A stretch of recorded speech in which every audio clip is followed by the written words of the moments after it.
एक प्यार का नगमा है, मौजों की रवानी है।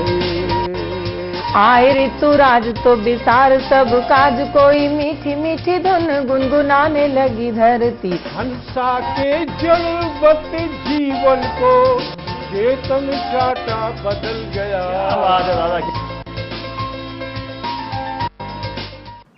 सीएम साहब, हमारे 30 विधायक अपोजिशन पार्टी में चले गए। अब आप सीएम नहीं रहे। सतमौला।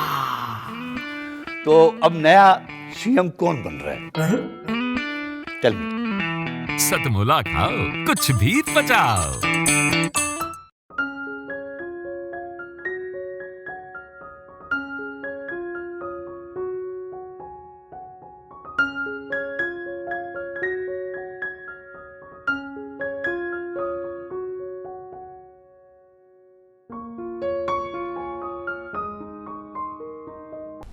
नमस्कार मित्रों, मैं भुवनेश सिंघल यहीं दिल्ली से आपके बीच पुनः एक नए एपिसोड को लेकर आपके बीच पधारा हूं।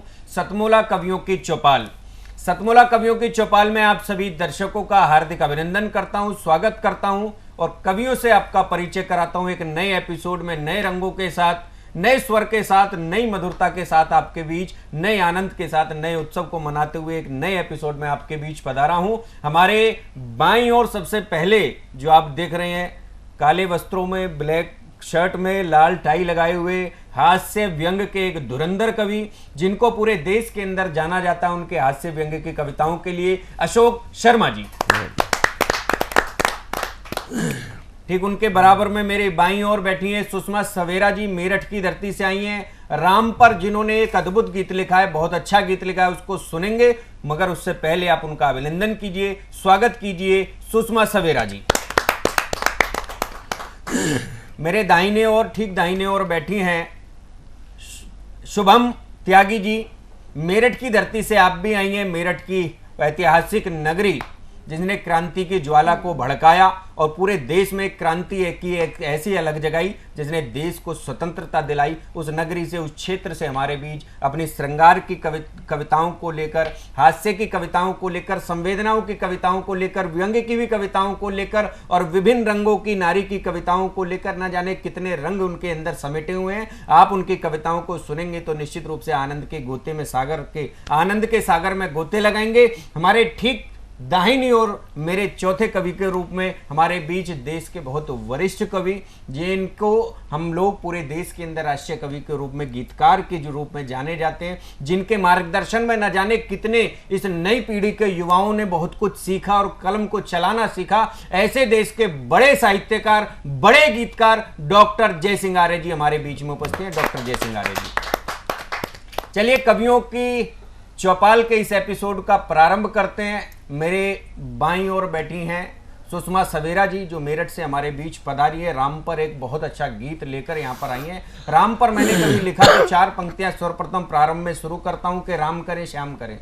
मैंने कभी कहा कि ये राम का राष्ट्र है और हमको राम से लेकर राष्ट्र तक की यात्रा को पूर्ण करना है, क्योंकि जब तक राम हमारे हृदय में नहीं होंगे तब तक इस राष्ट्र के प्रति राष्ट्रवाद की भावना का विस्तार शायद नहीं हो पाएगा। तब कहीं 4 पंक्तियां कहीं के राम करे श्याम करे, करे सब देवता ये, कि राम करे श्याम करे, करे सब देवता ये, मेरे इस देश का उद्धार कर दीजिए। राम करे श्याम करे, करे सब देवता ये, मेरे इस देश का उद्धार कर दीजिए। देशद्रोही, धर्मद्रोही, ऐसे सब पापियों का मेरे प्रभु राम संहार कर दीजिए और देश पे जो चोट करे और उनको सपोर्ट करे, ऐसे मीर जाफरों पे वार कर दीजिए, ऐसे जय चंदों पे वार कर दीजिए और भारत में छांट छांट शत्रुओं का शीश काट अब के लड़ाई यार पार कर दीजिए। क्या बात, बहुत सुंदर। विचारधाराओं की लड़ाई इस राष्ट्र के अंदर चल रही है और उस विचारधाराओं की लड़ाइयों के बीच में यदि देश की नारी राम पर कविता लेकर आती है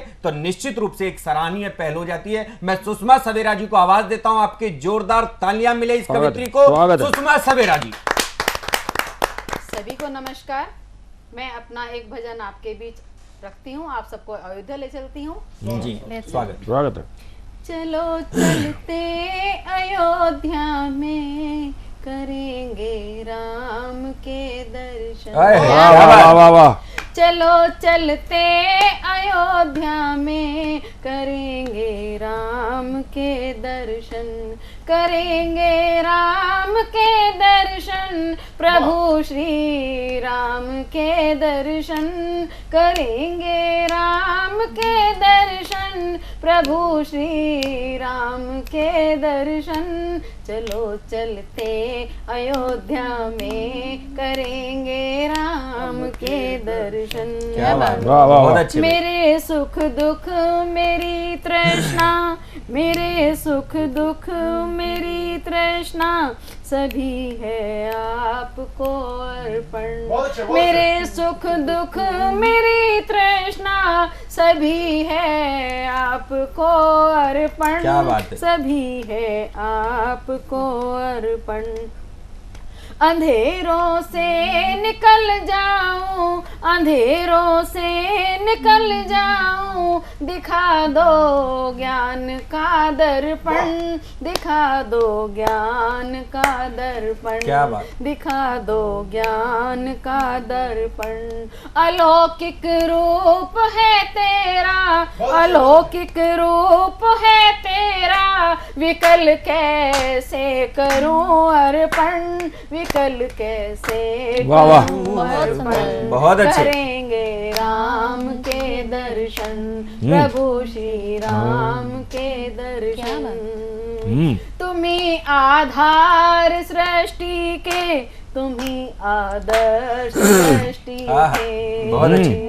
तुम्ही आधार सृष्टि के, तुम्ही आदर्श दृष्टि के, तुम्ही कण कण समाए हो, तुम्ही विश्वास हो मेरे, क्या बात। तुम्ही विश्वास हो मेरे, तुम्ही विश्वास हो मेरे। नहीं कुछ पास अब मेरे, नहीं कुछ पास अब मेरे, तुम्हें मैं क्या करूं अर्पण, वाह, वाह। तुम्हें मैं क्या करूं अर्पण। करेंगे राम के दर्शन, प्रभु श्री राम के दर्शन। कभी भिलनी के पैरों में दिखी है राम की भक्ति। क्या बात है। क्या बात है, वाह वाह। कभी भिलनी के बेरों में दिखी है राम की भक्ति, प्रभु भक्ति के कारण ही मिली केवट को है शक्ति, मिली केवट को है शक्ति, मिली केवट को है शक्ति। श्रद्धा में मैं पुष्पों के, श्रद्धा में मैं पुष्पों के अलावा क्या करूं अर्पण। क्या बात। करेंगे राम के दर्शन। क्या बात, बहुत सुंदर। बहुत अच्छे, बहुत अच्छे। जय हो जय हो। जय श्री राम। जय श्री राम। गीत के माध्यम से पूरे अयोध्या की यात्रा आपने हमको कराई। मैं सुषमा सवेरा जी का हृदय से साधुवाद करता हूँ। अलौकिक यात्रा पर गए, आध्यात्म की यात्रा पर गए। ये जीवन को यदि पारलौकिक रूप से सफल बनाना हो, अलौकिक रूप से यदि सफल बनाना हो, तो निश्चित रूप से राम की बात हमको करनी होगी। मगर जीवन की लौकिक यात्रा को यदि हमको सफल बनाना है तो हमको राम के अतिरिक्त हास्य की भी बात करनी होगी। हास्य की दुनिया में लेकर चलता हूं एक देश का बड़ा कवि, लाडला कवि हमारे बीच में यहाँ पर उपस्थित है, डॉक्टर अशोक शर्मा के रूप में। स्वागत है भाई साहब, स्वागत। आज ज्यादा डॉक्टर आ गए। ज्यादा ही डॉक्टर आ हाँ। अशोक शर्मा जी हमारे बीच में। मुझे एक छंद याद आता है कई बार जब हास्य की बात चलती है, व्यंग्य की बात चलती है। मैं विशेष रूप से राजनीतिक और अन्य साहित्यिक गतिविधियों को समेटते हुए कहता हूं कि चेला चेला सब करें। आज एक प्रथा चल गई कहीं राजनीति में, मैं कई बार देखता हूं, क्यों राजनीति में मेरा काफी उठना बैठना है तो मैंने बहुत बारीकी से ये महसूस किया कि राजनीति में चेले बनाने की परंपराएं चल निकली हैं, जो कभी आदर्श राजनीति हुआ करती थी, जहां पर कभी हम गुरु बनाने की परंपराओं को जीते थे। आज उस परंपरा का क्षरण देखिए आप कहां तक आ गया कि आज हम चेला बनाने की परंपरा पर आ गए हैं। कभी हुआ करता था कि एक जीवन में गुरु मिल जाए तो जीवन को तार देता था, आज परिस्थितियां ये आ गई कि एक अच्छा चेला मिल जाए तो जीवन को सफलता दे देता है। पंक्तियां निवेदित करता हूं कि चेला चेला सब करें, चेले का है दौर। चेला चेला सब करें, चेला चेला सब करें, चेले का है दौर, और चेला सबको चाहिए, चेले का ही जोर। चेले का ही जोर करा दे वारा न्यारा, और प्रभु हमें भी एक दिला दो चेला प्यारा, और कहे भुवन ये खेल प्रभु ने कैसा खेला, वो भी चेले बना रहा जो खुद है चेला। तो ऐसी परंपराएं जब राजनीति में आई तो हास्य के कवियों ने, व्यंग के कवियों ने इस पर प्रहार करना शुरू किया, प्रारंभ किया, और जब प्रारंभ किया तो आपके हृदय तक उन्होंने हंसी पहुंचाने का कार्य किया। ऐसे ही हमारे अशोक शर्मा जी हमारे मध्य में, यहीं दिल्ली में रहने वाले, दिल्ली में निवास करने वाले ने जब हास्य की लेखनी पर कलम चलाना शुरू किया, लेखनी चलाना शुरू किया, तो देश में हास्य की फुहार को बिखेरा। मैं अशोक शर्मा जी को आमंत्रित करता हूं, आपकी जोरदार तालियां मिले अशोक शर्मा जी। स्वागत है भैया। आजकल एक बहुत समस्या चल रही है, भ्रष्टाचार। जी, भ्रष्टाचार पता नहीं चलता कौन भ्रष्टाचार कर रहा है।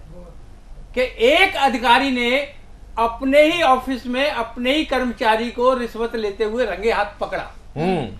एक अधिकारी ने अपने ही ऑफिस में अपने ही कर्मचारी को रिश्वत लेते हुए रंगे हाथ पकड़ा।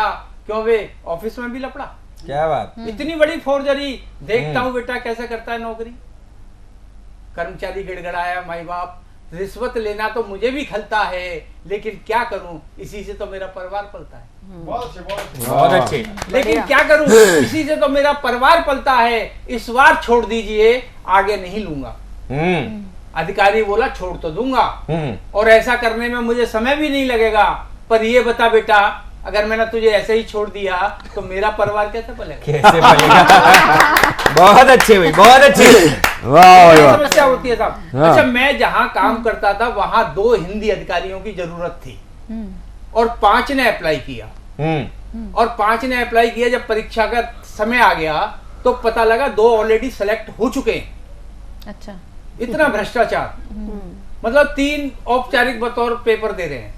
अब उसमें मैं भी था, तो दिमाग खराब था, और मैं पेपर दे रहा हूं। आप देखें, इसमें कोई हिंदी साहित्य से संबंध नहीं है इसका, कविता का, सिर्फ हास्य के मकसद से लिखी गई है। जी, स्वागत है भैया। कि हमारी हिंदी ज्ञान को देखते हुए, हमारे हिंदी ज्ञान को देखते हुए एक दिन हमारे प्रबंधक महोदय ने हमें हिंदी अधिकारी बनने के लिए आगे कर दिया। हमने भी जोश जोश में फार्म भर दिया। क्या बात। और परीक्षा वाले दिन जब कार्यालय पहुंचे तो हमारे सामने हिंदी का प्रश्न पत्र था। हमारे लिए विचित्र था। प्रश्न था, टिप्पणी किसे कहते हैं? अच्छा। अब देखिए खराब दिमाग में क्या लिखा जी है जी जी जी कि टिप्पणी किसे कहते हैं। हमने लिखा, जब किसी होटल की महिला कर्मचारी टिप लेने पर अड़ जाए तो हम उसे टिप पे अड़ी कहते हैं। टिप्पणी कहते हैं। अगला प्रश्न था, लड़की। लड़की पर बड़े ही की मात्रा लगती है या छोटे ही की? उदाहरण देकर समझाइए। अच्छा। हमने कहा पहले लड़की की उम्र बताइए। क्या बात। अगर बड़ी हुई तो बड़ी की, और छोटी हुई तो छोटी। बहुत अच्छे। अगला प्रश्न था, ऑपरेशन ऑफिसर किसे कहते हैं? हमने लिखा, जो ऑफिसर अपने ही अधीनस्थ कर्मचारियों और ठेकेदारों की बिलों की काटापीटी करे, उनकी चीर फाड़ करे, हम उसे ऑपरेशन ऑफिसर। बहुत अच्छे। अगला प्रश्न था, सीनियर और जूनियर किसे कहते हैं? सीनियर और जूनियर किसे कहते हैं? हमने लिखा SEAC। सी माने समुद्र, अर्थात जो लोग समुद्र के नजदीक रहते हैं हम उन्हें सीनियर कहते हैं। बहुत अच्छे। और ZOO जू, जू माने चिड़ियाघर। जो लोग चिड़ियाघर के नजदीक रहते हैं हम उन्हें जूनियर कहते हैं। बहुत अच्छे। क्या ज्ञान है। अगला प्रश्न था, ड्राइवर। ड्राइवर किसे कहते हैं? हमने लिखा, जो दूल्हा अपनी शादी के रोज भी बिना पिए ड्राई रहे हम उसे ड्राइवर कहते हैं। बहुत अच्छे, बहुत बढ़िया। अच्छी व्याख्या की। अगला प्रश्न था साइक्लोन। साइक्लोन किसे कहते हैं? हमने लिखा साइकिल पर लिए जाने वाले लोन को हम। अगला प्रश्न था स्त्री चरित्रम पुरुषम भाग्यम, इसका हिंदी अनुवाद कीजिए। हमने किया स्त्री चरित्रम, स्त्री का चरित्र देखकर पुरुष भाग गया। अगला प्रश्न था नौटंकी। नौटंकी किसे कहते हैं? हमने लिखा जब 10 टंकियों में से एक टंकी हटा दी जाए तो बाकी बची टंकियों को नौटंकी कहते हैं। बहुत अच्छे। और इतना लिखने के बाद हम अपने हिंदी अधिकारी के ख्वाबों में खो गए और भाई साहब बड़े अच्छे नंबरों से पास हो गए, फेल हो गए। बड़े अच्छे नंबरों से फेल हो गए। लेकिन क्या करें साहब, यही हमारी मजबूरी है, क्योंकि हमें अपनी पद और पदोन्नति से ज्यादा आप सबको हंसाना जरूरी है। इसलिए आप हमारी पद और पदोन्नति पर मत जाइए। कविता खत्म हुई, ताली हो जाएगी। क्या बात, बहुत अच्छे अशोक शर्मा जी। भले ही हमारे पद पर रहते हुए विफल हो गए हो, फेल हो गए हो, मगर अपनी कविता में निश्चित रूप से पास हो गए। जो हंसाने का लक्ष्य उन्होंने लिया था उसमें निश्चित रूप से पास हुए हैं। और हंसी के माध्यम से, हास्य से निकलकर अब मैं चाहता हूं कि देश की एक ऐसी कवित्री को आवाज दूं। मेरठ से हमारे बीच में पधारी हैं, श्रृंगार की बड़ी कवित्री है, इस देश की मधुर स्वर की धनी है और निश्चित रूप से जो पूरे देश में आज पहचान जिनकी बनी हुई है, देश में पहचान बनी हुई है, पूरे राष्ट्र में जो जानी जाती है अपनी कविताओं के लिए, अपने मधुर स्वर के लिए, उस देश की बड़ी कवित्री को आवाज देता हूं मैं। हमारे बीच में शुभम त्यागी जी हैं। जोरदार तालियों से आवाज दीजिए शुभम त्यागी जी। स्वागत है, स्वागत। सबसे पहले तो सतमोला कवियों की चौपाल के सभी दर्शकों को मेरा यानी शुभम त्यागी का बहुत बहुत प्रणाम, नमस्कार। और बहुत अच्छा संचालन हमेशा की तरह भुवनेश जी कर रहे हैं। अभी अशोक जी बड़ी अच्छी अपने मन की बात यहाँ कहकर गए, बहुत होशियार रहे ये अपने स्कूल कॉलेज के समय में। क्योंकि मुझे भी यहाँ आमंत्रित किया गया है कि मैं भी अपने मन की बात कविता के माध्यम से करूँ। मैं मेरठ से होती हूँ, जहाँ से 1857 की क्रांति प्रारंभ हुई। बस एक परिचय का मुक्तक पढ़ती हूँ, फिर एक प्रेम श्रृंगार का गीत पढ़ूंगी। स्वागत। मैं आजादी की चिंगारी शहर मेरठ से आई हूँ। क्या बात। मैं आजादी की चिंगारी शहर मेरठ से आई हूँ। मोहब्बत की मैं बदली हूँ, मैं दीवानों पे छाई हूँ। मोहब्बत की मैं बदली हूँ, मैं दीवानों पे छाई हूँ। शुभम है नाम मेरा, मैं मोहब्बत की पुजारन हूँ। शुभम है नाम मेरा, मैं मोहब्बत की पुजारन हूँ। गुलाबों सी महक वाली कविता संग लाई। क्या बात, बहुत अच्छे, बहुत बढ़िया। गुलाबों सी महक वाली कविता संग लाई हूँ। एक गीत पढ़ती हूँ, उससे पहले एक मुक्तक रखती हूँ, देखिएगा, सुनिए जी। स्वप्न बुनने लगी हूँ तेरी याद में। जी बहुत धन्यवाद। स्वप्न बुनने लगी हूँ तेरी याद में, मैं संवरने लगी हूँ तेरी याद में, मैं संवरने लगी हूँ तेरी याद में। जब से अंकित हुए तुम हृदय पृष्ठ पर, जब से अंकित हुए तुम हृदय पृष्ठ पर, गीत लिखने लगी हूँ तेरी याद में। क्या बात, बहुत अच्छे। लिखने लगी बहुत अच्छे।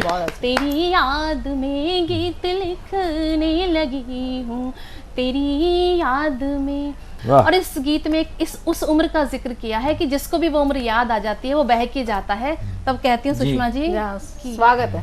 लगा 16वां सावन जब से सोचती रहती पल पल। क्या बात? लगा 16वां सावन जब से सोचती रहती पल पल।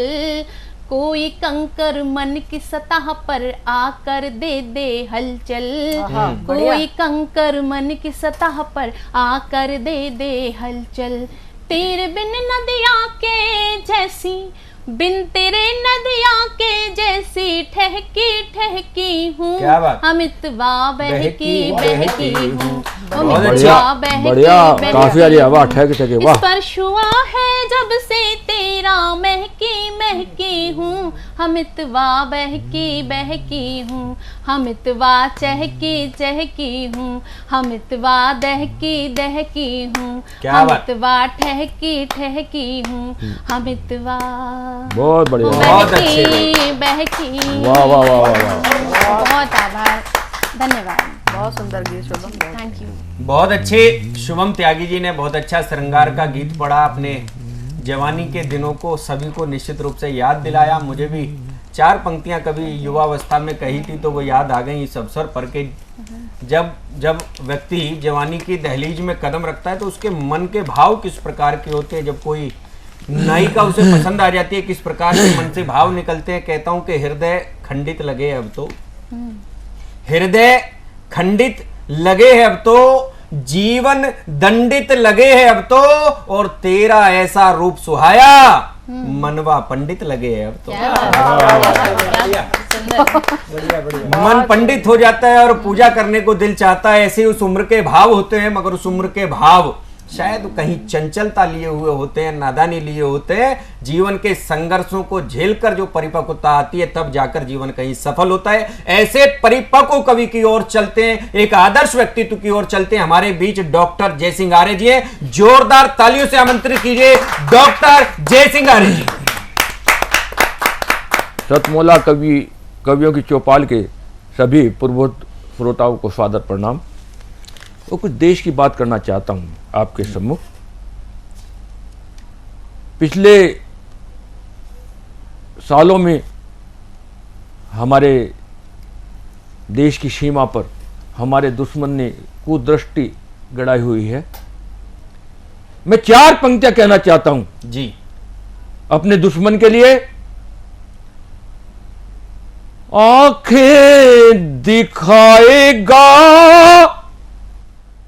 तो आंखें फोड़ देंगे हम। क्या बात? क्या बात? रण में तेरी उम्मीद का मुंह तोड़ क्या बात? क्या बात? बहुत अच्छे। बहुत सुंदर। ये देश पहले वाला देश मत समझना तू। क्या बात? क्या बात? पहले वाला देश नहीं है, बिल्कुल। 62 वाला देश नहीं है जी कि सफेद कबूतरों के साथ साथ अपनी जमीन को भी उड़ा दे। ना पहले वाला प्रधानमंत्री है। आंखें दिखाएगा तो आंखें फोड़ देंगे हम। रण में तेरी उम्मीद का मुंह तोड़ देंगे हम। क्या बात है? ये देश पहले वाला देश मत समझना तू। वाह। तुझको तेरी ही मांद में झिंझोड़ दे। बहुत अच्छे भाई, बहुत बढ़िया, बहुत बढ़िया आर्य जी। तो आंखें फोड़ देंगे हम। क्या बात? और गलवान में क्या हुआ पूरी दुनिया ने देखा।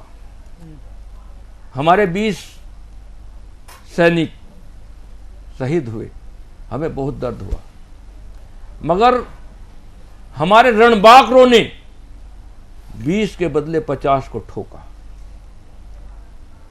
हमारे रणबांकुर ये कार्य एक बार नहीं बार बार करना पसंद करेंगे। 4 पंक्तियां देखें। एक बार नहीं हम तो ये हर बार करेंगे। एक बार नहीं हम तो ये हर बार करेंगे, तेरे गुरूर को भी तार तार करेंगे। बहुत अच्छे। तेरे गुरूर को भी तार तार करेंगे, कि बच कर के जाएगा कहाँ ऐ चीन तू बता, क्या बात। बच कर के जाएगा कहाँ ऐ चीन तू बता, भारत के वीर तुझ पे सवार करेंगे, क्या बात। एक बार नहीं हम तो ये हर बार करेंगे। और हमारे देश में अग्नि 5 का सफल प्रयोग किया, और अग्नि 5 के सफल प्रयोग के बाद हमारे दुश्मन देशों की नानी मर गई। 4 पंक्तियां कहना चाहता हूं। 5000 किलोमीटर तक हमारी अग्नि 5 का प्रहार है, बिल्कुल, और हमारे दुश्मन देश सब उसकी जद में आते हैं। जल भुन के सपन हो गए, दुश्मन के खाक अब, जल भुन के सपन हो गए, दुश्मन के खाक अब, चिंता में डूबे देखिए तुम चीन पाक अब, क्या बात। चिंता में डूबे देखिए तुम चीन पाक अब, कि मरना न चाहे कोई भी ललकार कर हमें, मरना न चाहे कोई भी ललकार कर हमें, जल थल में आसमान पर भारत की धाक अब। बहुत अच्छे, बहुत अच्छे, बहुत अच्छे। डॉक्टर जयसिंह आर्य जी ने बहुत ही सही बात कही कि इस राष्ट्र के प्रति हमारा समर्पण इस राष्ट्र को और अधिक गौरव दिलाएगा। विश्व गुरु होने की जो अभिलाषाएं हम सदैव दिल में संजोए रहते हैं कि हम सदैव विश्व गुरु बने रहे, निश्चित रूप से उस भाव को और ज्यादा ऊंचाइयों तक लेकर जाएगा। 4 पंक्तियां मगर कहना चाहता हूं, क्योंकि जयसिंह आर्य जी ने जब राष्ट्रवाद की बात शुरू की, राष्ट्र के प्रति समर्पण की बात की, तो एक युवा होने के नाते 4 पंक्तियां अवश्य कहना चाहूंगा। मैं आश्वस्त करना चाहता हूं आदरणीय जयसिंह आर्य जी को कि इस देश का युवा भी जब चंचल होता है तो चंचल होता है, मगर जब राष्ट्र पर वो संकट देखता है तो निश्चित रूप से इस राष्ट्र के प्रति उसका समर्पण बराबर का होता है। अपनी सेना के समक्ष कांधे से कांधा मिलाकर वो अपनी छाती पर गोलियां खाने को तैयार रहता। हमारे देश के शहीद यदि उनकी आत्मा किसी स्वरूप में यदि यहां पर विचरण कर रही हो तो उनको साक्षी मानकर कहता हूं, और आप सब लोगों को आश्वस्त करते हुए कहता हूं कि चिंता करने की आवश्यकता नहीं है। इस राष्ट्र का नौजवान जागा हुआ है, वो सोया नहीं है। 4 पंक्तियां कहता हूं कि शहीदों की कतारों में मैं अपना नाम लिख दूंगा। एक बहुत बड़ी श्रृंखला हमारे यहां शहादत देने की रही है इस राष्ट्र के लिए। उन सब की ओर से आपको, देश के युवाओं की ओर से 4 पंक्तियां समर्पित करता हूं। आप पूरे राष्ट्र को आश्वस्त करते हुए ये बात कहता हूं कि शहीदों की कतारों में मैं अपना नाम लिख दूंगा, शहीदों की कतारों में मैं अपना नाम लिख दूंगा, करूंगा काम कुछ ऐसा नया अंजाम लिख दूंगा, और भले ही डोर सांसों की कटे कट जाए गम कैसा, मगर आकाश के हृदय पे हिंदुस्तान लिख दूंगा। वाह भाई वाह। बहुत खूब। और इन्हीं पंक्तियों के साथ लेते एक छोटा सा विराम। तब तक लीजिए आप सतमोला खट्टी मीठी गोलियों का चटकारा। मिलते हैं ब्रेक के बाद दोबारा।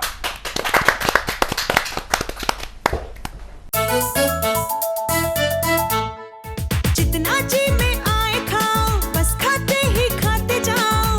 डरने की क्या बात है जब सतमोला साथ है। टेस्ट है इसका सबसे निराला, हर दिल पर जादू कर डाला। स्वाद स्वाद में जमकर खाया, सतमोला ने खूब बचाया। नमस्कार मित्रों, पुनः स्वागत है आपका ब्रेक के बाद सतमोला कवियों की चौपाल में। मिलते अपने कवियों से। हमारे बाएं में सबसे पहले देख रहे हैं आप नरेश जी, शायर नरेश जी के नाम से जाने जाते हैं। डॉक्टर बबीता गर्ग शहर जी। मेरे दाहिनी ओर है गौरव पालीवाल जी, सुरेश धनोरा जी। आइए पुनः कविताओं के रंग की वर्षा करते हैं यहाँ पर। और सबसे पहले मैं चाहता हूँ शहर की खूबसूरती से निकलकर जब कोई व्यक्ति गांव पहुंचता है और अपने पुराने दिनों को याद करता है, गांव के उस सादा जीवन को, सकारात्मक जीवन को, उच्च जीवन को जीने की यादों को जब अपनी कविताओं में पिरोता है तो निश्चित रूप से एक अच्छी कविता निकलती है। मैं नरेश शायर जी से अनुरोध करूंगा बुलंदशहर से, जो हमारे बीच पधारे एक गांव की कविता लेकर वो आपके बीच आ जाएं। बहुत सुंदर सी कविता, मीठी कविता, गांव में गिरती हुई बारिश की बूंदों से उठी वो सौंधी सौंधी महक, उसकी कविता आपके बीच लेकर आए। स्वागत कीजिए तालियों के साथ शायर नरेश जी का।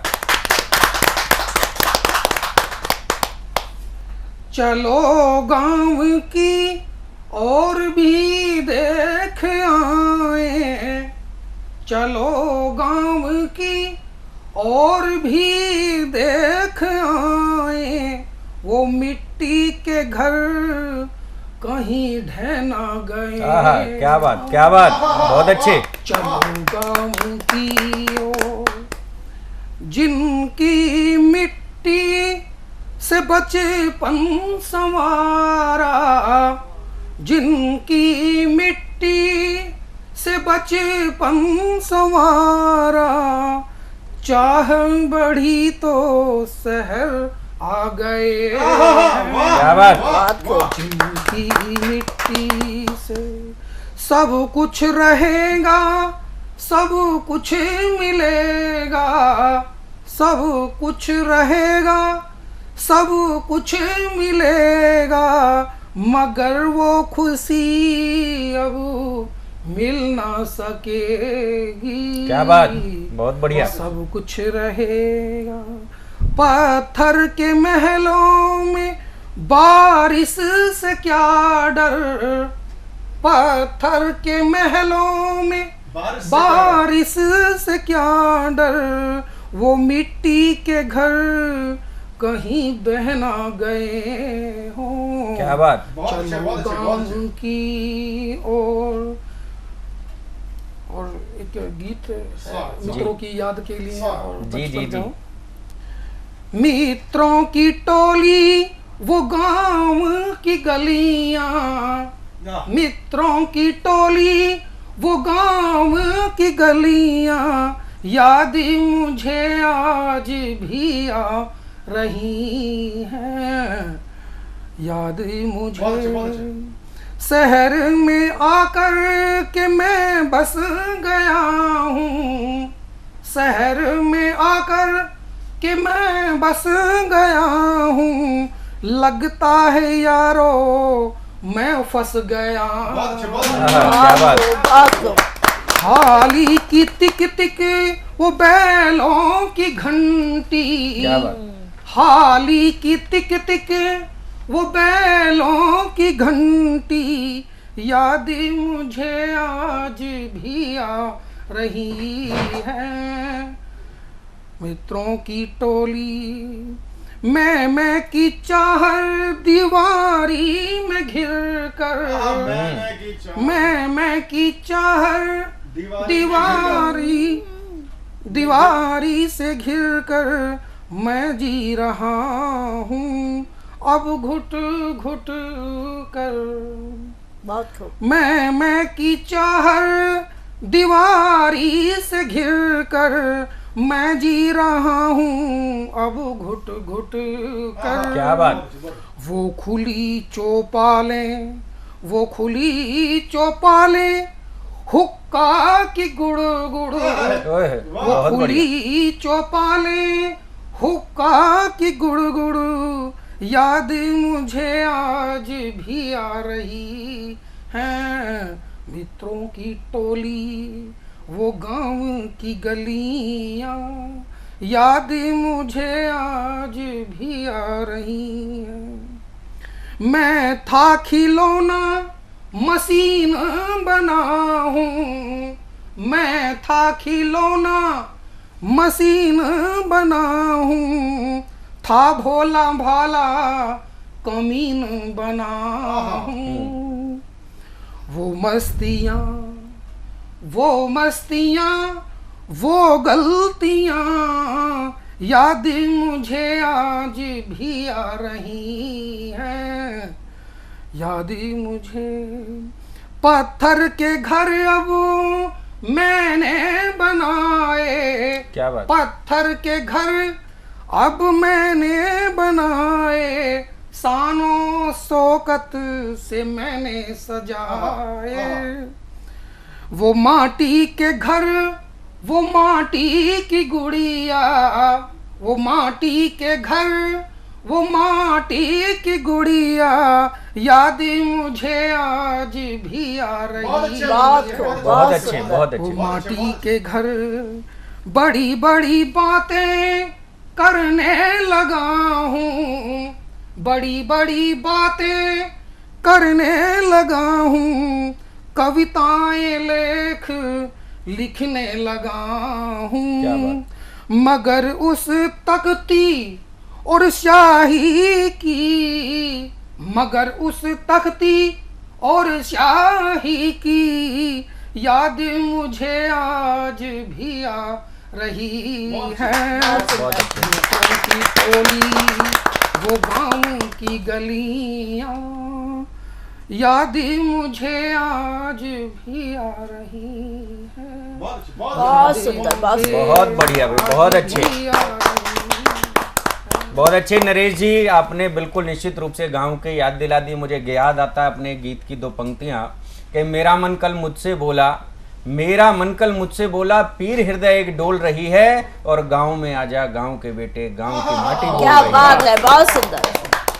निश्चित रूप से गांव से हमारी जड़ें जुड़ी हुई हैं। हम भले ही शहरों में रहें, शहरों की चकाचौंध में रहें, मगर शायद हमारे पूर्वजों की हमारी जड़ें आज भी गांवों में कहीं बसती है। और जब गांवों की बात होती है तो निश्चित रूप से सामाजिक सरोकारों की भी बात होती है। मैं अगली कवित्री की ओर चलना चाहता हूं। डॉक्टर बबीता गर्ग शहर जी हमारे बीच में फरीदाबाद से पधारी हैं। सामाजिक सरोकारों पर बहुत अच्छी कविताएं लिखती हैं, संवेदनाओं की कविताएं लिखती हैं। जोरदार तालियों से उनको आमंत्रित कीजिए, डॉक्टर बबीता गर्ग शहर जी। नमस्कार। और सतमोला कवियों की चौपाल में सभी सुधीजनों का मैं को प्रणाम करती हूँ। एक मुक्तक से परमपिता परमेश्वर के चरणों में रखती हूँ मुक्तक, अपना काव्य पाठ आरंभ करती हूँ। सुनिए कि बनूं राधा तुम्हारी मैं, मेरे तुम श्याम हो जाओ। बनूं राधा तुम्हारी मैं, मेरे तुम श्याम हो जाओ। खिलाऊं बेर मीठे मैं, मेरे तुम राम हो जाओ। क्या बात है। जरूरत अब नहीं मुझको रही है संपदा की भी, जरूरत अब नहीं मुझको रही है संपदा की भी। यही है प्रार्थना मेरी, मेरे तुम धाम हो जाओ। बहुत अच्छे, मेरे बहुत तुम बढ़िया। धाम हो जाओ। और भगवान के बाद माँ का स्थान है, तो एक माता को समर्पित मुक्तक और फिर एक गीत प्रस्तुत करूंगी कि माँ कैसी होती है। सुनिए जी। दुखों की धूप से मुझको बचाती है रही अम्मा, दुखों की धूप से मुझको बचाती है रही अम्मा। सुखों की छाव आंचल में सजाती है रही अम्मा। करी भगवान की पूजा जमाने में बहुत मैंने, करी भगवान की पूजा जमाने में बहुत मैंने। नजर भगवान का ही रूप आती है रही अम्मा, नजर भगवान का ही रूप आती है रही अम्मा। और अब एक गीत लेकर आई हूँ जो आजकल का माहौल है। कदम कदम पर क्रोध है, तैश है, गुस्सा है, एक दूसरे के ऊपर लाठी चार्ज है, सब कुछ है, पत्थरबाजी है। उन्हीं को समझाते हुए एक गीत, स्वागत। बिल्कुल सरल सा गीत है, आनंद लीजिएगा। जी जी। कि गुस्से का तूफान उठे जब 10 तक गिनती गिन लेना। बहुत अच्छे। गुस्से का तूफान उठे जब 10 तक गिनती गिन लेना। बुरा भला करने से पहले ठंडा पानी पी लेना। ठंडा पानी पी लेना भाई, ठंडा पानी पी लेना। और चंगुल में आवेश के फंसकर, चंगुल में आवेश के फंसकर जीवन क्यों बर्बाद करें। छोटी छोटी गलती सबकी चलो नजर अंदाज करें। चलो नजर अंदाज करें। तैश में आने से पहले, तैश में आने से पहले होठों को तुम सी लेना। होठों को तुम सी लेना। बुरा भला कहने से पहले ठंडा पानी पी लेना भाई, ठंडा पानी पी लेना। धन्यवाद भुवनेश जी। और अगला बंद देखिए कि हम सब के जीवन में बुराई का एक अलग ही महत्व है। हम सब एक दूसरे की बुराई करते हैं, हमारी भी सब करते हैं। तो उस पर मैंने लिखा है, जब भी करे बुराई कोई, जब भी करे बुराई कोई, थामे संयम को रखना। जीवन में आगे बढ़ने को पुस्तक प्रेमी बन जाना भाई, पुस्तक प्रेमी बन जाना। बदला लेने से पहले, बदला लेने से पहले सुध अपनों की लेना। सुध अपनों की लेना। बुरा भला कहने से पहले, बुरा भला करने से पहले ठंडा पानी पी लेना भाई, ठंडा पानी पी लेना। और अंतिम बंद है कि देनी हो तो ताली देना, देनी हो तो ताली देना, लेकिन गाली से बचना। देनी हो तो ताली देना, लेकिन गाली से बचना। नफरत के तोड़ो दरवाजे, नफरत के तोड़ो दरवाजे, प्रेम की राह पे चलना, प्रेम की राह पे चलना। अपने अंदर के रावण को, अपने अंदर के रावण को कैद करो और जी लेना। कैद करो और जी लेना। बुरा भला करने से पहले ठंडा पानी पी लेना भाई, ठंडा पानी पी लेना। धन्यवाद, धन्यवाद। बबीता जी ने बहुत अच्छे विषय पर कविता सुनाई। यदि क्रोध आए मन के अंदर तो किस प्रकार से उस पर काबू पाना है। ठंडा पानी पी लेना, भला बुरा कहने से पहले ठंडा पानी पी लेना। शायद ये भी एक गुस्से को कम करने का तरीका है। 1 से 10 तक गिनती गिन लेना, शायद ये भी गुस्से को कम करने का तरीका। और बबीता जी ने अपनी कविता के माध्यम से सामाजिक विषय को बहुत अच्छे से रखा और उन्होंने बताया कि किस प्रकार आप कविता सुनकर भी अपने गुस्से पर काबू पा सकते हैं। उन्होंने उपायों को बताया। मैं चाहता हूं एक बार आप उनके लिए जोरदार तालियां पुनः बजाएं। बहुत अच्छी कविता बबीता जी, मैं आपको बहुत बहुत साधुवाद देता हूं। और बबीता जी के बाद चलते हैं एक युवा कवि की ओर। बहुत युवा है, मेरठ की धरती से हमारे बीच पहुंचे हैं गौरव पालीवाल जी। अच्छे कवि हैं, बेटियों पर कविताएं लिखते हैं, बहनों पर कविताएं लिखते हैं, विशेष रूप से नारी पर कविताएं लिखते हैं। हमारे देश की संस्कृति रही है, हमारी परंपराएं रही हैं कि जब हम कहते हैं कि नारी से पूज्यन्ते रमन्ते तत्र देवता, निश्चित रूप से नारी का सम्मान ये भारत, ये राष्ट्र करता रहा है। और ये नारी ने जो सम्मान प्राप्त किया मित्रों, ये किसी खैरात में हासिल नहीं किया, या किसी एहसान में हासिल नहीं किया, ये उसने अपने त्याग, अपने बलिदान के बल पर हासिल किया है, अपने प्रेम के बल पर हासिल किया है। उसी महिला की कविता, उसी नारी की कविता, उसी देवी की कविता लेकर हमारे बीच पधारे हैं गौरव पालीवाल जी। जोरदार तालियों से स्वागत कीजिए इस युवा कवि का, गौरव पालीवाल जी। तो सर्वप्रथम मैं सतमोला कवियों की चौपाल को धन्यवाद देता हूं कि उन्होंने मुझे ये मौका दिया जी। मैं गौरव पालीवाल आप सभी के समक्ष अपनी स्वरचित कविता बहन तेरा बचपन प्रस्तुत करने जा रहा हूँ जी। आशा करता हूँ आप सभी को पसंद आएगी जी। स्वागत। बहन, क्या होती है बहन? एक भाई के सर का ताज होती है या शीतल मन में बहती प्रेममय रसधार होती है? वो होती है करुणा का रूप, दिव्य ज्योति का स्वरूप, या कहे कि वही जग में प्रभु की एक छाया है। वो माँ की शान है, पिता की पहचान है, और भाइयों के लिए एक नन्ही सी मुस्कान है। वो स्नेह जो उसने हाथों पर बांधा है, वो प्रेम जो माथे पर सजाया है, या जो चरणों में अमृत रूपी जल छलकाया है। चलो उसका कर्ज चुकाते हैं। दुनिया भर की खुशियाँ, सुकून, विश्वास आज उसके दामन में भराते हैं। आज दिन बेहद खास है। बहन के लिए कुछ मेरे पास है। तेरे सुकून की खातिर ओ बहना, तेरा भाई हमेशा तेरे साथ है। क्या बात, बहुत अच्छा। दुनिया भर की खुशियाँ तेरे चरणों में लाऊंगा।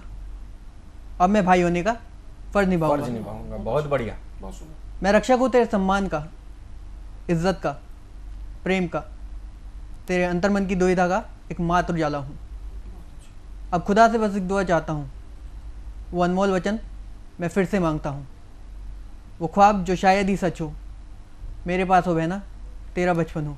क्या तेरा बचपन हो। बहुत अच्छे भाई। तेरा बचपन हो। बहुत अच्छे भाई, बहुत अच्छे। गौरव, सराहिएगा इस युवा कवि को।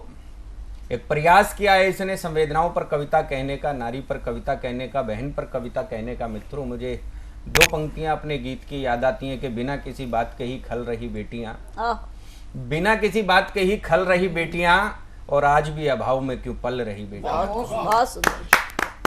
मित्रों, ये अभाव निश्चित रूप से बेटी के भाग्य से कम होंगे, निश्चित रूप से दूर होंगे जब इस देश का युवा अपनी सिस्टर के लिए, अपनी बहन के लिए इस प्रकार के विचार रखेगा। तो निश्चित रूप से इस देश की नारी के भाग्य में यदि कोई संकट लिखा होगा तो ऐसे भाई को पाकर निश्चित रूप से वो दूर होगा। मैं गौरव को बहुत बहुत साधुवाद देता हूँ एक अच्छी कविता के लिए, संवेदनाओं के लिए। आप भी इस युवा का तालियों के साथ हौसला बढ़ाइए। गौरव पालीवाल का। गौरव पालीवाल से मेरठ की धरती से निकलकर चलते हैं जयपुर की ओर। जयपुर अपनी खूबसूरती के लिए, पिंक शहर के लिए बहुत मशहूर है।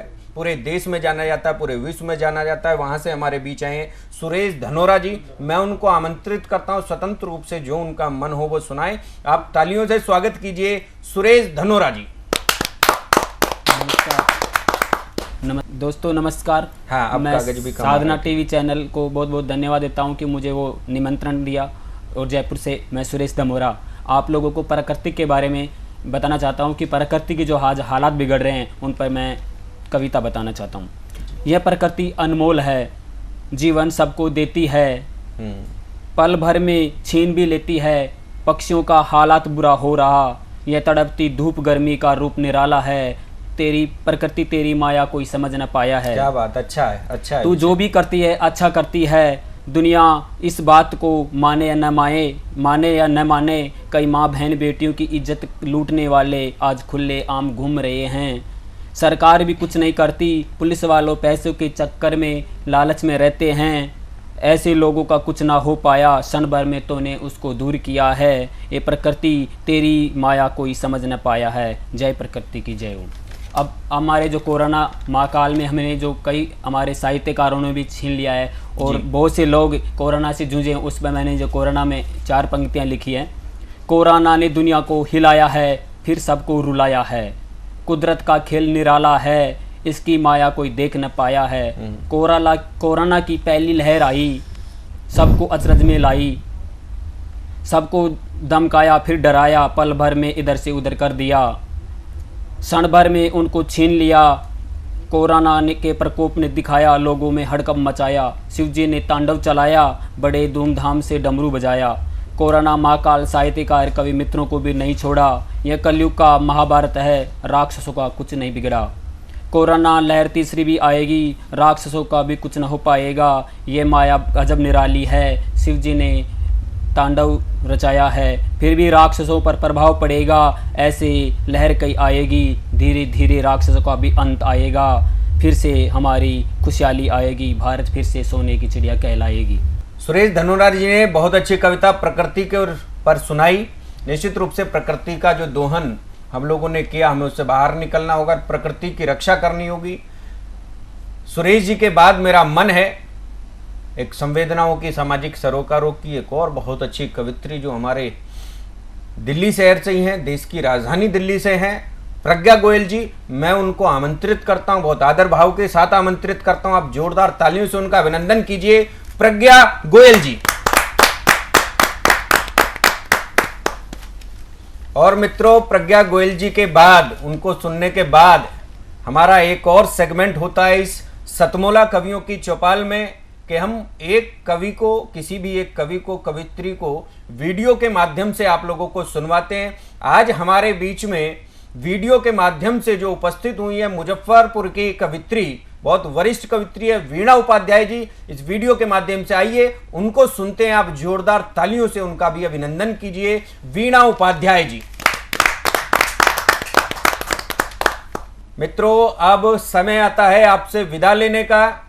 हमारा ये एपिसोड यहीं पर समाप्त होता है और जो हमारे दर्शक हमारे इस सतमोला कवियों की चौपाल के इस एपिसोड को देख रहे हैं, मैं उनसे कहना चाहता हूं कि जिसके अंदर भी जिज्ञासा है, जो कविताएं पढ़ना चाहता हो, जिसको एक अच्छे मंच की तलाश हो, वो हमसे संपर्क करें। देश के वरिष्ठ कवि और युवा कवियों का ये संगम निश्चित रूप से एक बहुत आगे जाने वाला है। मैं आप लोगों से कहता हूं कि जिसको भी हम लोगों से संपर्क करना हो, नीचे आप देख रहे हैं टीवी स्क्रोल पर ये नंबर चल रहा है 9711182183। इसी के साथ विदा लेते हैं हम सब। जय हिंद, जय भारत। घोर संकट या आपदा हो, पुरजोर दामन थाम चलो, चहुओर सच के साथ चलो। प्यार पैसा शोहरत से सच की जरूरत ज्यादा, धन ऐश्वर्य कम भी हो पर बनी रहे मर्यादा।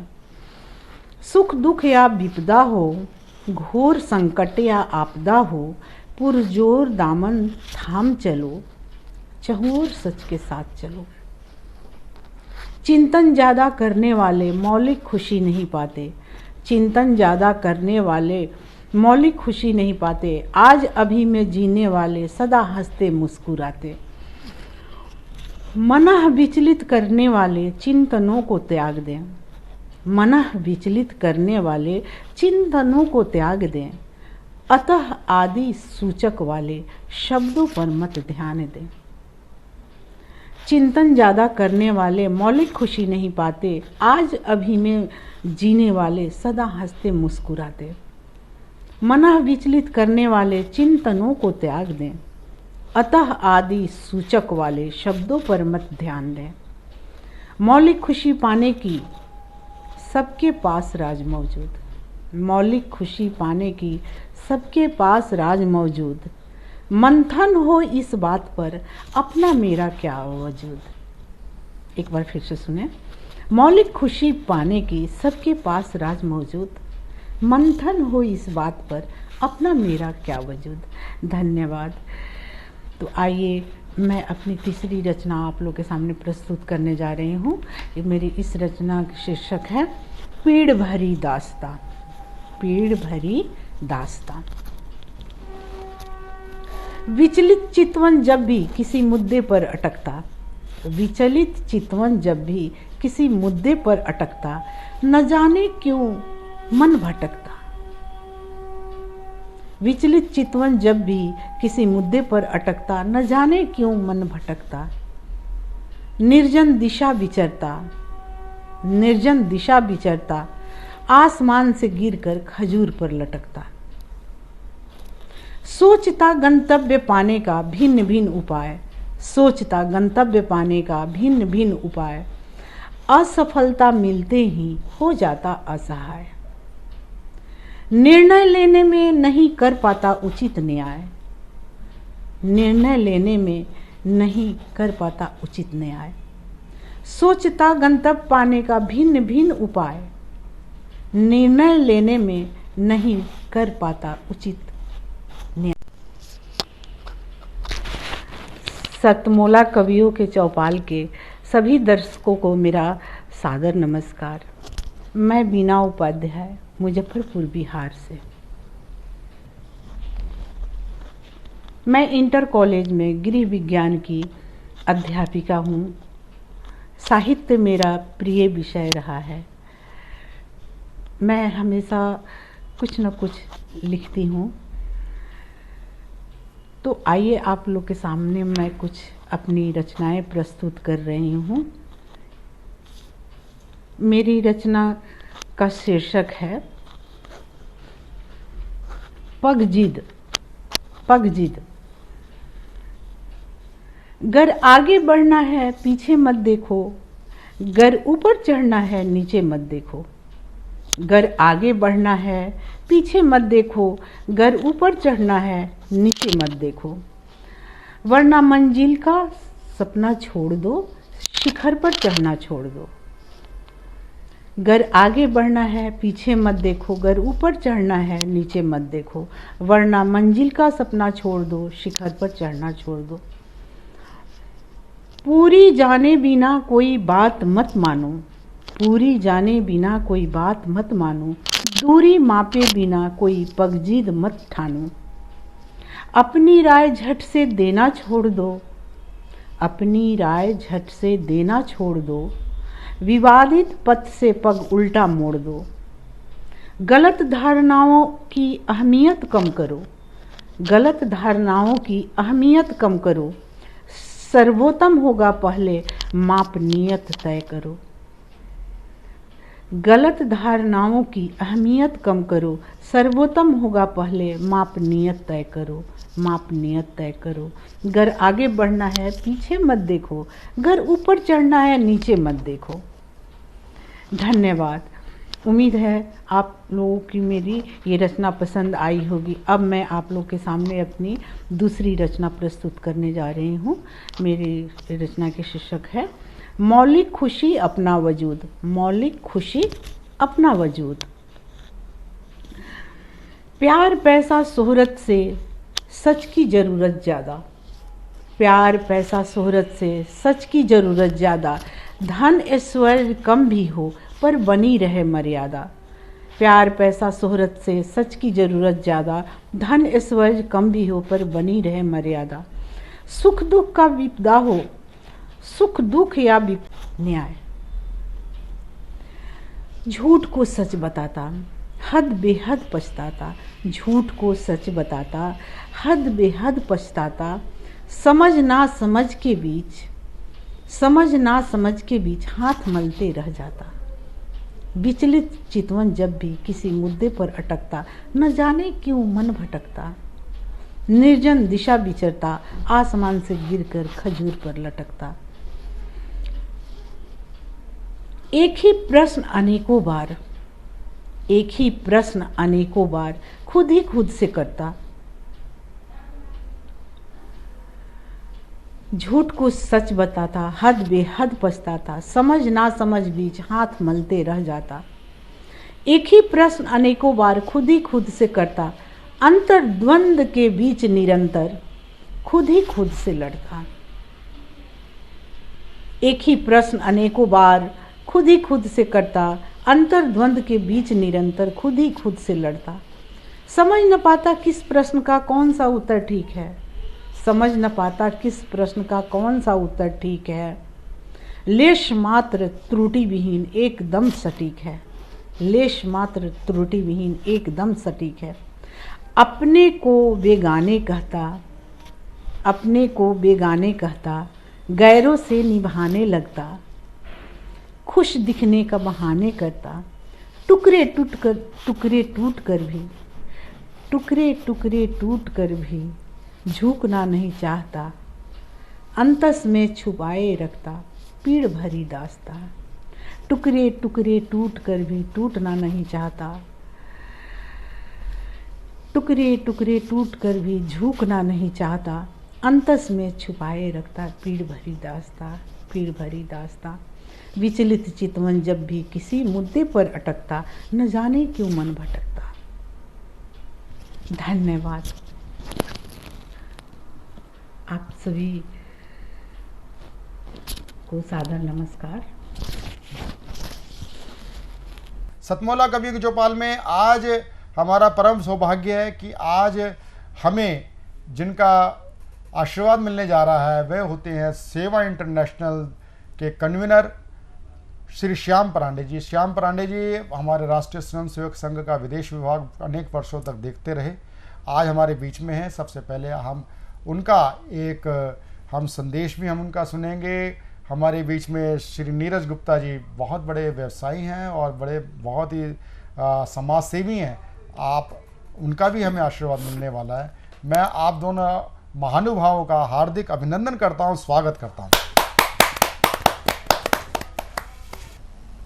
सतमोला कवि चौपाल में आज उपस्थित सभी को मैं अभिवादन करता हूं और स्वागत करता हूं कि 18 वर्षों से निरंतर यह कार्यक्रम चल रहा है और इसमें 10,000 से अधिक नव कवि नव प्रतिभा के साथ यहाँ उपस्थित हुए हैं। उसमें से बहुत सारे कवि अभी प्रतिष्ठित कवि भी बन गए हैं। बहुत अच्छी बात। तो मैं आप सबका अभिनंदन करता हूँ कि आप इससे जुड़िए और इसे आगे बढ़ाइए। नए नए कवि और नई प्रतिभा लेकर इस कार्यक्रम में युवा बड़ी मात्रा में आए, ऐसा मेरी हार्दिक इच्छा है।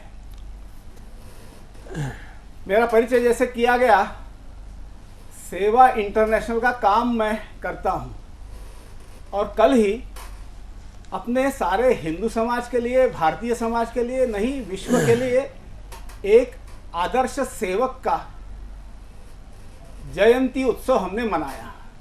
वह है हनुमान। बिल्कुल, बहुत अच्छे। बिल्कुल। अंजनी पुत्र हनुमान ने खुद का जीवन पूरा राम सेवा में, समाज सेवा में, धर्म सेवा में, राष्ट्र सेवा में समर्पित कर दिया। उनका अहम इसमें कहीं दूर दूर तक नहीं था। तो स्वयं सेवकत्व का जो आदर्श माना जाएगा वो हनुमान को माना जाएगा। तो उनके इस जयंती पर मैं आपको सबको हार्दिक अभिनंदन करता हूं। और सेवा इंटरनेशनल, जैसे हनुमान जी की बात हुई है, सेवा इंटरनेशनल भारत में तो काम करता है, लेकिन भारत के बाहर भी जो भारतीय समाज है, भारतवंशी समाज है, जिसको इंडियन डायस्पोरा कहा जाता है, उनके साथ हम काम करते हैं। 26 से अधिक देशों में काम करते हैं। और अभी अभी हम सब एक युद्ध के बीच में से गुजर रहे हैं। रशिया ने यूक्रेन पर जो आक्रमण किया है, उसमें यूक्रेन में भारत के 20,000 22,000 से अधिक विद्यार्थी पढ़ रहे हैं और उसमें से करीब 20,000 से अधिक विद्यार्थी वापस आए हैं। उसमें से 4,000 भारतीय विद्यार्थियों को वापस घर तक पहुंचाने में सेवा इंटरनेशनल के वॉलेंटियर्स ने यूक्रेन में और जहां जहां कैंप्स लगे हुए हैं, ऐसे 4 देशों में, यूरोप के, पोलैंड, रोमानिया, हंगेरी और मोल्डोवा, इस 4 देशों में कैंप्स लगाए हैं। और उसके माध्यम से ये 4,000 विद्यार्थी घर तक पहुंचे और उसी के साथ 1,000 गैर भारतीय जो अफ्रीकन देशों के विद्यार्थी थे वहाँ पर, ऐसे 1,000 से अधिक। कारण नाइजीरिया के कीव में उपस्थित जो एम्बेसडर है, उन्होंने सेवा इंटरनेशनल के कार्यकर्ताओं को विनंती की कि हमारे देशों के भी विद्यार्थी जो फंसे हुए हैं, खार्किव में थे, कीव में थे, अन्य थे, सबको आप मदद कीजिए ताकि वो घर सुखरूप पहुंच सके।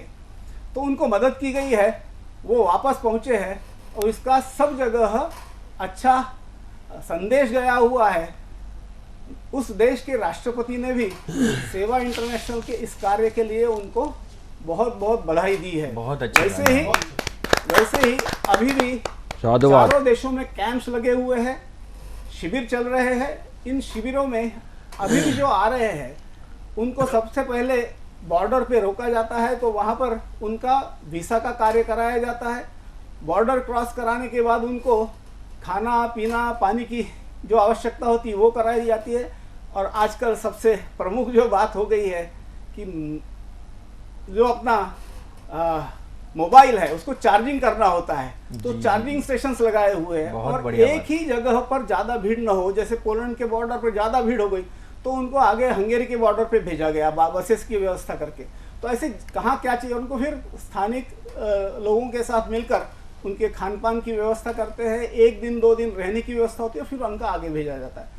तो ये ऐसे वॉलेंटियर्स सारे यूरोप से, इंग्लैंड से वहाँ पर पहुँचे हुए हैं। 7 दिन, 15 दिन, 1 महीना छुट्टियां लगाकर खुद के काम को बाजू में रखकर कार्य कर रहे हैं, ये सब हम भारतीयों के लिए अभिमान का विषय है और उस पर हमने गर्व करना चाहिए। और उन सब की तरफ से जो अभी भी लगे हुए हैं, उन सब की तरफ से मैं इस कार्यक्रम को बहुत बहुत बधाई देता हूँ। विथ कमेंट, एक छोटा सा संदेश कि भारतीय प्रतिभा सकारात्मक रही है। आप विश्व भर में जाकर आइए, भारत में जितना सकारात्मक या तो पॉजिटिव ऐसा विचार उठता है वो कहीं नहीं उठता है। आज मैं कवियों को सुन रहा था और आप सब भी सुनेंगे, तो ऐसी अनेक प्रतिभाएं निकल कर आती है और सकारात्मक विचार समाज में निर्मित हो। और जैसे भुवनेश जी ने कहा कि राम के मार्ग पर आगे बढ़ना चाहिए, तो उस मार्ग पर बढ़ने के लिए मैं आप सबको बहुत बहुत स्वागत करता हूं, अभिनंदन करता हूं। नमस्कार, वंदे मातरम। बहुत अच्छा।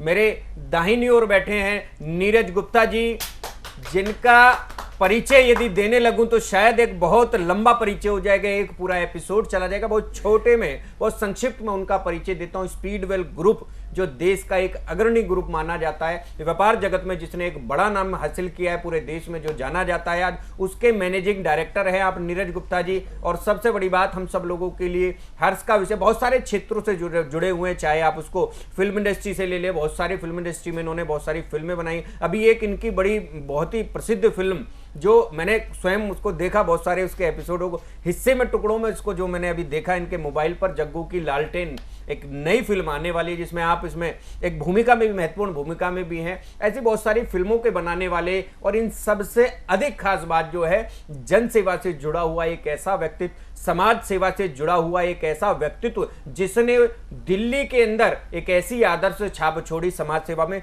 जब देश का नौजवान पबों में जाता हो, बियर बार में जाता हो, उस समय उस युवा ने एक ऐसा लक्ष्य बनाया अपने माता पिता के संस्कारों के बल पर, जिसने ये लक्ष्य बनाया कि इस राष्ट्र की सेवा सदैव समर्पण भाव से करूंगा। जिसने न जाने कितनी एम्बुलेंस चलवाई, जिसने न जाने कोरोना काल के अंदर असंख्य लोगों को अपने गांव में भी भेजा, बसें अपनी लगाकर, और इन सब के अतिरिक्त जो राशन देने की परंपरा रही वो एक बहुत बड़ी रही इनकी। मित्रों, मैं तो कई बार इनको देखता था, हैरान रहता था। मेरे तो बहुत अच्छे मित्र हैं, मेरे सखा हैं अनेक वर्षों से, और मुझको गर्व होता है कि जब इस पीढ़ी के ऐसे लोग समाज सेवा के क्षेत्र में आएंगे तो निश्चित रूप से राष्ट्र अपनी उन्नतियों को प्राप्त करेगा। जब कोरोना काल का संकट इस राष्ट्र पर आया, मोदी जी ने आह्वान किया कि इस राष्ट्र की सेवा के लिए देश के युवाओं को आना पड़ेगा, देश के व्यापारी को आना पड़ेगा। तब इस वैश्य समाज के इस भामाशाह ने आगे बढ़कर मोदी जी के एक बड़े स्तर पर मदद की। मैं उस राशि को नहीं बोलना चाहता, क्योंकि जब मैं राशि बोलूंगा तो शायद कहीं उस राशि का मोल कम हो जाएगा।